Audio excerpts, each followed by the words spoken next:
이스라엘의 예루살렘에 가면 성전산이라 불리는 위치에 황금 도매 사원이 있는데 그 안에 평평한 너럭바위가 놓여 있다고 합니다.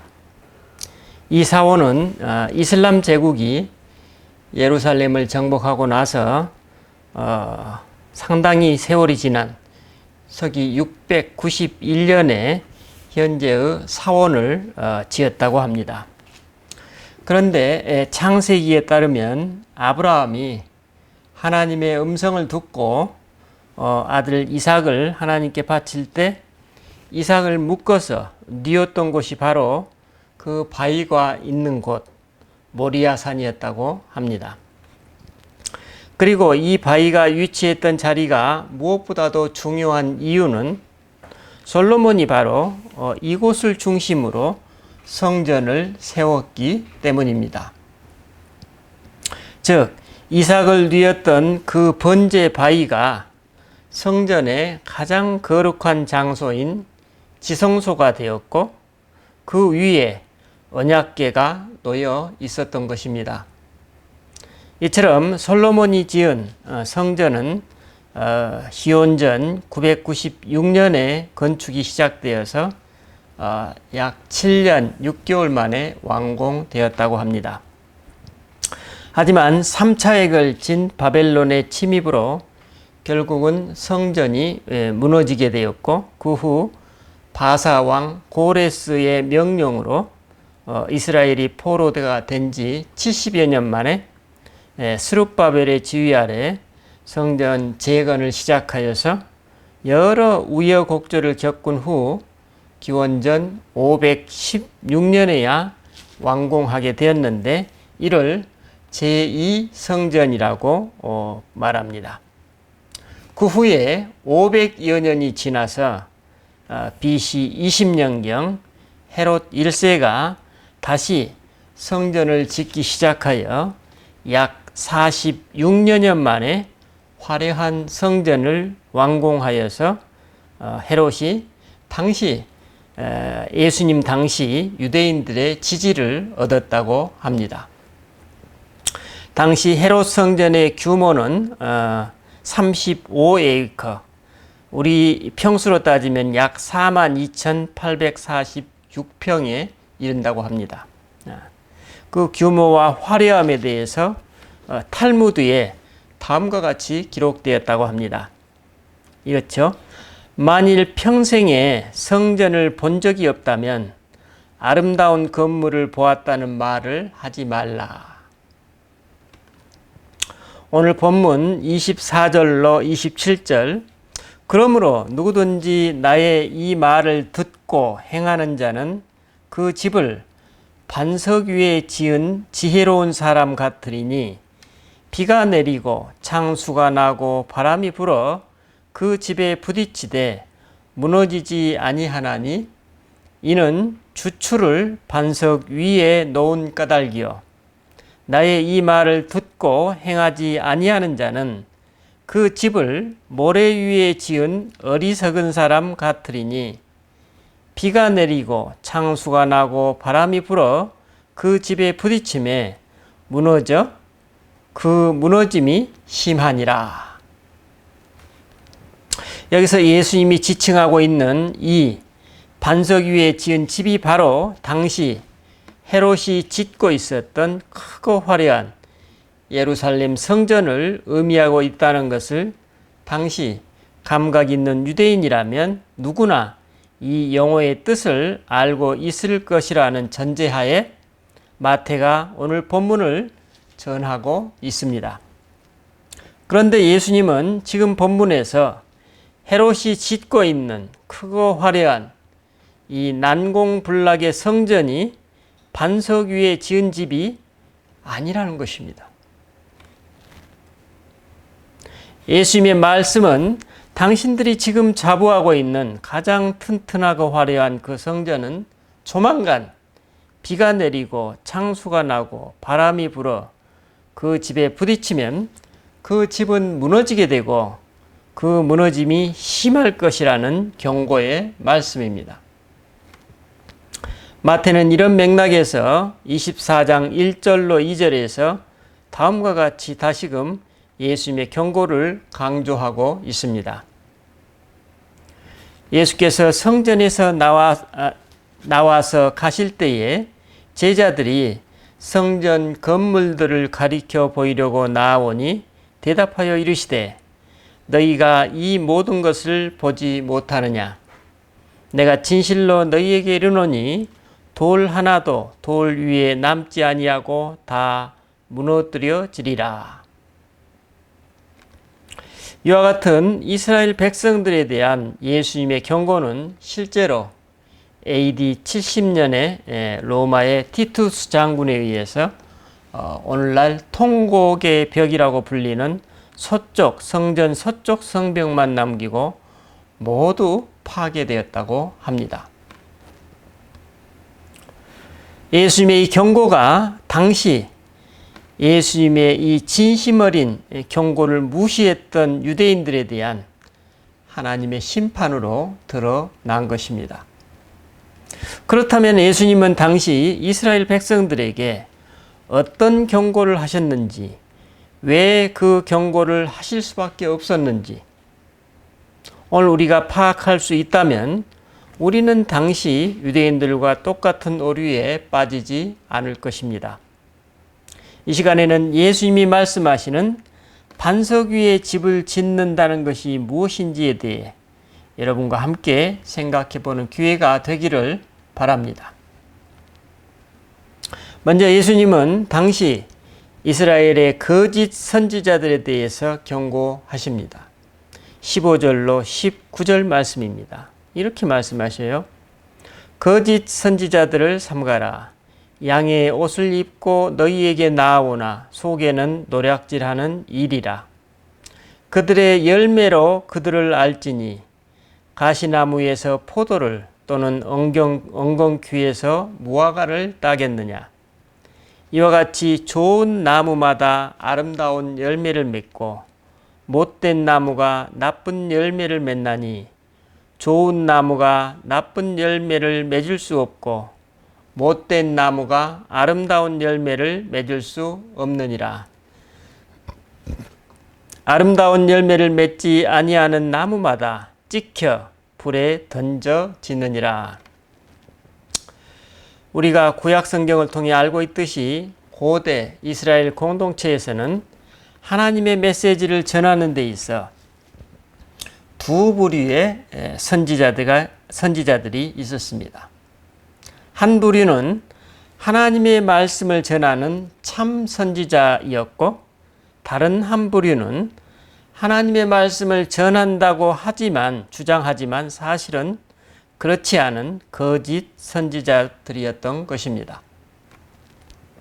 그러므로 이스라엘 백성들이 거짓 선지자들의 메시지를 따르게 되면 그들은 잘못된 길을 가게 되고 결국 이스라엘 민족이 망하는 길로 인도될 수밖에 없기 때문에 참 선지자와 거짓 선지자를 분별하는 것은 이스라엘 백성들에게 매우 중요한 문제였습니다.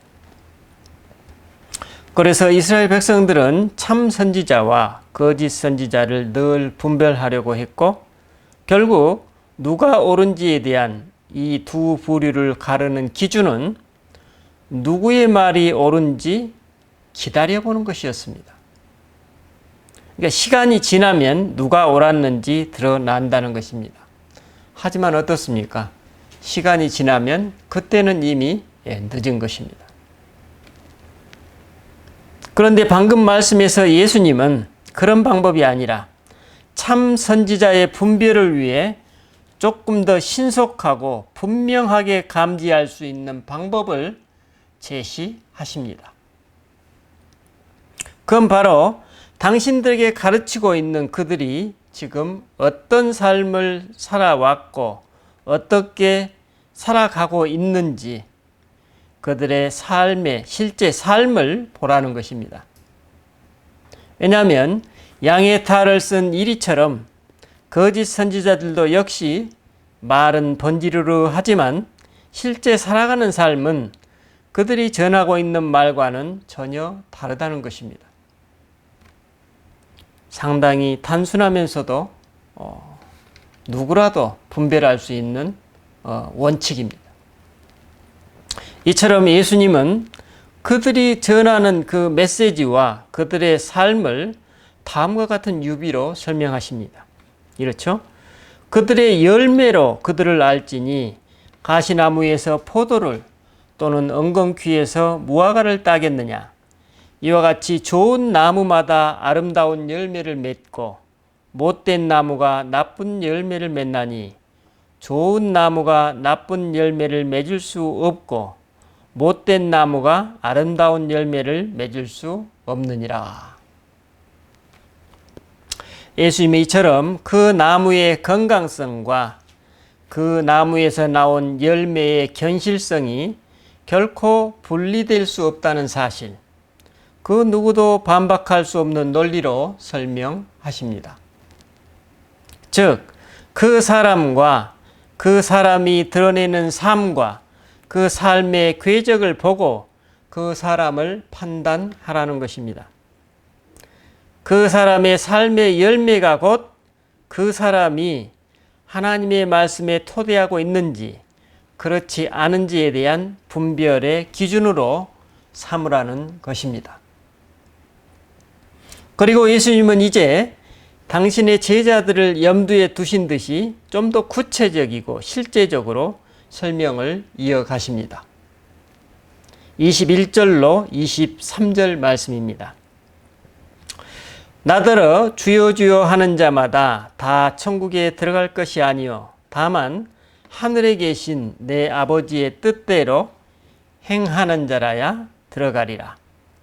그날에 많은 사람이 나더러 이르되 주여 주여 우리가 주의 이름으로 선지자 노릇하며 주의 이름으로 귀신을 쫓아내며 주의 이름으로 많은 권능을 행하지 아니하였나이까 라고 탄원할 것이라고 경고하고 계십니다.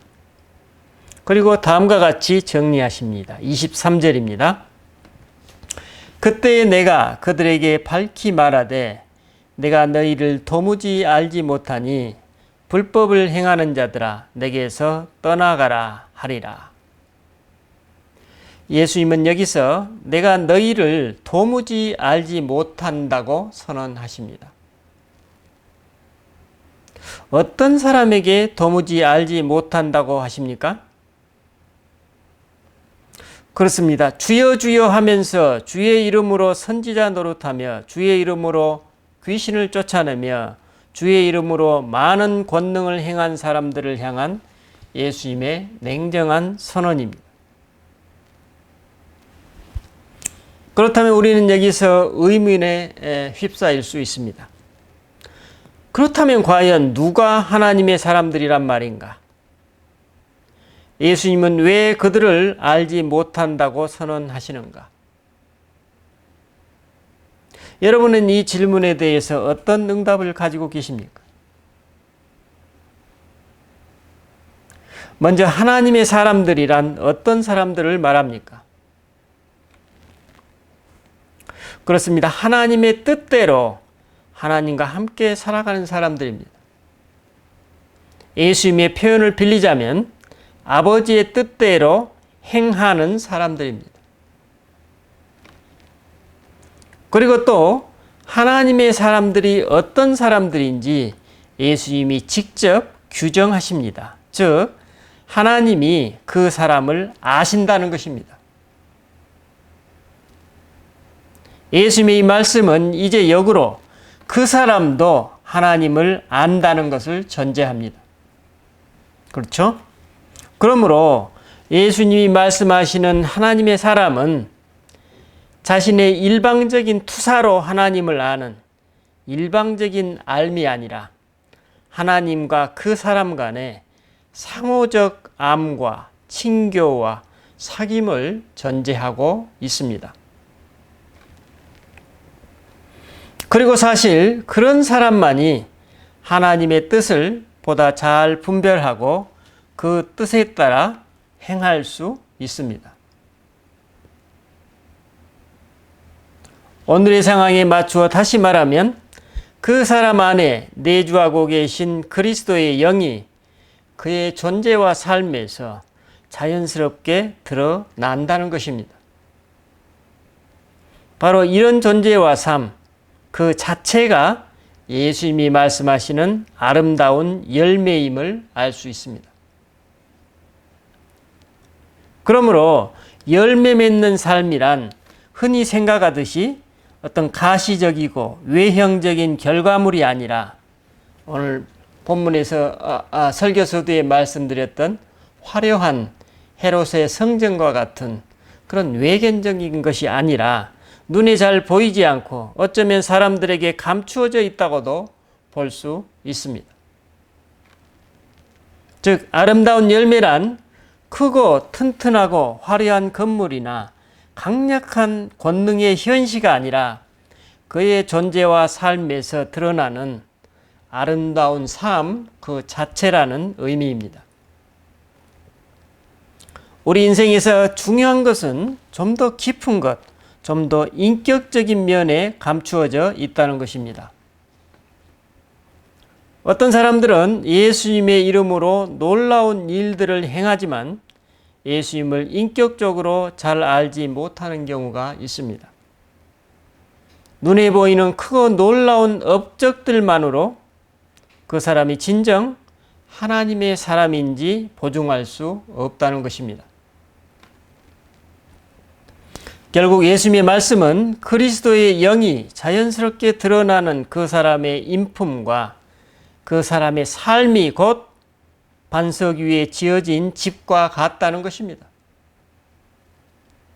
왜냐하면 반석이신 그리스도의 영이 그 사람과 그 사람의 전 삶을 받쳐주고 유지시켜주는 토대이기 때문입니다.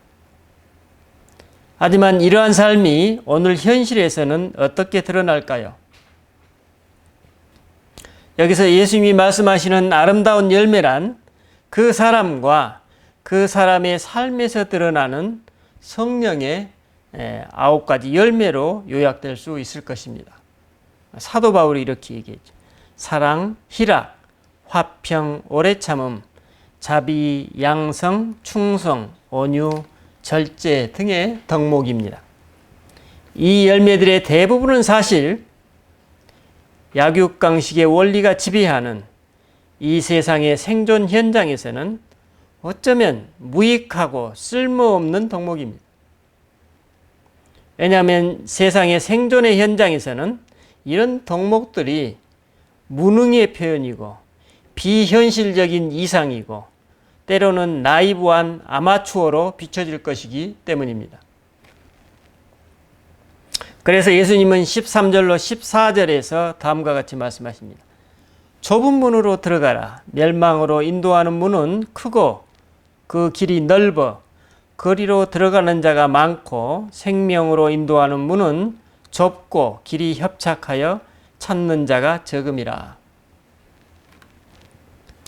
예수님은 우리가 이렇게 현실 세계에서 성령의 열매를 맺고 산다는 것이 얼마나 비현실적이고 어려운 일인지, 즉 이러한 삶의 길이 얼마나 좁고 협착한 길인지 잘 알고 계십니다. 몰라서 이런 얘기 하시는 거 아니라는 말씀입니다. 하지만 이 길이야말로 생명으로 인도하는 문이라고 말씀하십니다. 이처럼 좁고 협착한 길이기에 서로 가기 위해서 경쟁하는 길이 아니고 가기를 꺼리고 회피하는 길입니다. 그렇기에 이 길을 가는 사람은 하나님을 구하고 찾고 그분께 문을 두드릴 수밖에 없습니다. 그래서 이처럼 걷기 어려운 길을 걷기에 자연스럽게 그 사람은 무엇이든지 남에게 대접받고자 하는 대로 남을 대접하는 삶을 살아가려고 애쓰게 됩니다. 누가 가르쳐줘서 그런 게 아닙니다. 그럴 수밖에 없습니다. 자신의 필요에 걸맞게 다른 사람들에게 베푸는 것입니다. 아마도 이 길을 걷고 있는 사람은 자신이 이미 이 길을 걷기로 되어 있었음을 고백하게 될 것입니다. 자신의 힘과 의지와 노력으로 가는 길이 아니기 때문입니다. 하지만 이 길을 가는 삶의 실상은 어떨까요? 비록 좁고 협착한 길이지만 그 실상은 평화롭고 고요하고 비밀스러운 길이요. 나의 존재 가치와 삶의 의미가 말할 수 없이 풍요로운 길입니다. 이 길을 걷고 있는 사람은 자기도 모르게 삶의 아름다움을 볼 줄 아는 사람이 되어 있습니다. 그 사람은 하나님의 비밀스러운 손길을 경험하는 사람입니다. 그래서 그 아름다운 삶의 열매는 험악한 삶의 토양에서 나온 견실한 열매입니다. 바로 이것이 하나님께서 그 하나님의 사람에게 주시는 선물입니다. 예수님은 바로 이런 삶을 살아가는 사람들을 일컬어 그 집을 반석 위에 지은 지혜로운 사람 같으리니 그랬습니다. 비가 내리고 창수가 나고 바람이 불어 그 집에 부딪히되 무너지지 아니하나니 이는 추출을 반석 위에 놓은 까닭이라고 말씀하십니다. 얼마 전 어느 동양 철학자가 소나무에 대한 철학을 기술한 신문 칼럼을 제가 접하게 되었습니다. 그 동양 철학자는 82세까지 이르도록 소나무 사진을 전문적으로 찍어왔던 어느 분의 이야기를 독자들에게 소개해 주었는데 그 내용이 다음과 같습니다.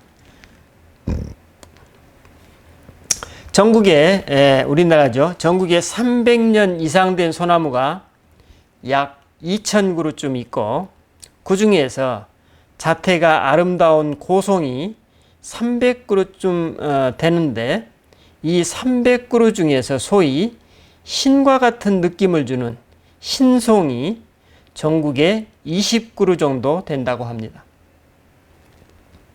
여기서 신송이란 그 나무를 보는 순간 경외감이 생기는 나무인데 불굴의 기상이 풍긴다고 합니다. 여기서 불굴의 기상이란 소나무가 살기 어려운 악조건 속에서 수백 년을 넘어 1,000년 가까이 살아온 나무에서 느껴지는데 대개 절벽의 바위 틈새에서 자란다고 합니다. 그런 소나무를 보면서 깨닫게 되는 철학은 생존의 악조건이었다고 합니다. 너무나 좋지 않은 상황에서도 죽지 않고 살아남은 소나무들은 몸체가 뒤틀려 있다는 것입니다. 토양이 별로 없고 바위 틈새에서 뿌리를 뻗어 살아야만 했으니 얼마나 고단한 삶을 살았겠는가 라는 탄성이 나오는 것입니다. 소나무 자신은 힘들었지만 이걸 바라보는 인간에게는 저절로 자기 인생을 되돌아보게 만든다는 것입니다. 그 수많은 고비를 겪고도 아직 내가 죽지 않았구나 라는 소회입니다. 명품 소나무가 되려면 또 하나의 조건이 있는데 그것은 죽은 가지가 있어야만 한다는 점입니다. 몸무게를 줄여야만 강풍에 넘어지지 않는데 그러려면 가지 몇 가닥은 시커멓게 죽어 있다는 것입니다. 물론 사진작가에게는 죽어 있는 가지는 어떤 여백을 주는 것이겠지만 가까이 가서 보면 그 시커먼 가지들은 송진 덩어리들이라고 합니다. 또한 바위 틈새에서 몸부림치면서 성장하다 보니 그런 신송은 나이테가 촘촘하여 간격이 매우 좁다고 합니다. 특히 동해안 산들의 절벽에 이런 신송들이 여러 그루 있는데 그나마 있는 토양도 석회암 성분의 척박하고 험한 산에 그런 명품 소나무가 있다는 것입니다. 그 사진작가에 따르면 로마의 가로수나 중국의 황산의 그 소나무들도 세계적인 소나무들이지만 한국 소나무야말로 세계 소나무 중 최고라는 것입니다. 로마의 소나무는 가로수로서 기상은 있지만 한국 소나무처럼 거북이 등껍질 같은 갈라짐이 없고 중국 황산의 소나무도 명품이지만 한국 소나무처럼 꿈틀꿈틀 용틀이 많은 품격이 없다는 것입니다. 그리고 무엇보다도 한국 적송의 그 특유의 붉은색은 그 어떤 범접할 수 없는 고고한 품격이 느껴진다고 합니다. 우리는 이 아름답고 품격 있는 소나무를 대하면서 자연스럽게도 오늘 예수님이 말씀하신 좁고 협착한 길을 걷는 사람들, 팔복의 길을 걷는 사람들, 생명으로 인도하는 문을 향해서 묵묵히 하루하루를 품격 있게 살아가는 사람들을 떠올리게 됩니다. 여러분, 오늘 나의 삶은 어떻습니까? 오늘 나의 인생길은 어떻습니까? 여러분, 오늘 우리는 전례 없는 부요 속에 살면서 좁고 협착한 길, 아름다운 삶의 열매라는 말이 낯설게 느껴지곤 합니다. 그래서 값싼 은혜라는 말이 무감각한 우리에게는 아무런 충격도 주지 못합니다.